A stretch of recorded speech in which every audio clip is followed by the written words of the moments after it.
Hello guys, तो आज हमारे घर में छोटी सी मेहमान आई है। ये छोटी सी बिल्ली रानी।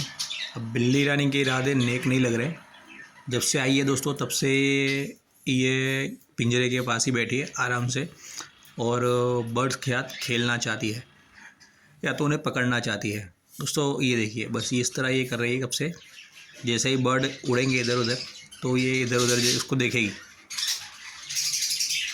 ये देखिए, ये देखो, जैसा बर्ड इधर जाएगा उधर देखेगी।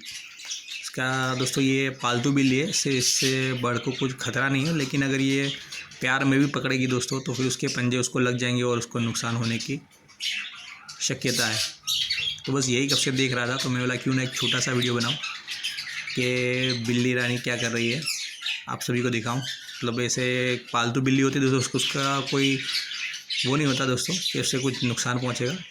लेकिन अगर यही जंगली बिल्ली होती दोस्तों, तो अभी तक 4-5 बार झपट्टा मार चुकी होती।